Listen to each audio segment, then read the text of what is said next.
Hello friends, I'm Dr. Asha Bakshi from Indore. A very warm welcome to the question answer series. So our today's question is to Dr. Niket Patel.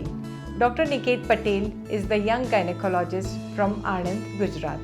His main field of interest is infertility, endoscopy and fertility preservation. He has been specially trained in fertility preservation from Copenhagen, Denmark. Niket, we come across many cases of diminished ovarian reserve even in the young women. I would like to know what is the role of PRP, that is the platelet-rich plasma, in ovary. Hello friends. First of all, thank you Dr. Asha Madam for asking me such a pertinent question in today's times. Regenerative medicine is one of the very recent and emerging branches in medical science, and PRP or platelet-rich plasma forms an integral part of it. PRP basically helps in restoring the functionality of various organs and tissues in our body. Intra-ovarian PRP treatment is used for women with diminished ovarian reserve who fall into category 3 or 4 of Poseidon criteria. It basically helps females with premature ovarian insufficiency, early ovarian aging, or in other terms, women whose ovaries are aging faster than their peers. It also helps those subset of women with advanced age who are poor responders and whose otherwise best option is egg donation. Also, intra-ovarian PRP treatment is used for postponement or reversal of menopausal symptoms like hot flushes, lethargy, etc. And thus, by this means, these females can postpone, avoid or defer using HRT drugs for a longer period of time.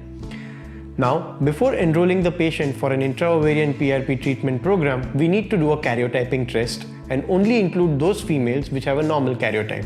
We need to exclude those females which have an abnormal karyotype report, or females who have ovarian insufficiency due to secondary causes like hypothalamic causes, autoimmune diseases, or women with major medical problems like malignancy, hepatitis, etc. Now, for doing this PRP treatment, we usually take 18 ml of venous blood in a syringe pre-filled with 2 ml of ACDA solution. This is then sent to the lab where it is subjected to centrifugation by a hard spin and a soft spin, ultimately resulting in a pellet formation. This pellet is then activated by freezing it to 0 to 4 degrees Celsius and then thawing it, and then repeating this process a couple of times. Now, once the PRP is activated, it is ready for use. Once it is ready for use, we inject it by two means. One is by the means of a single lumen 17 gauge needle guided by a transvaginal ultrasound probe, just like how we do an egg retrieval procedure, and secondly, we can also do it by instilling it laparoscopically near the hilum of the ovary.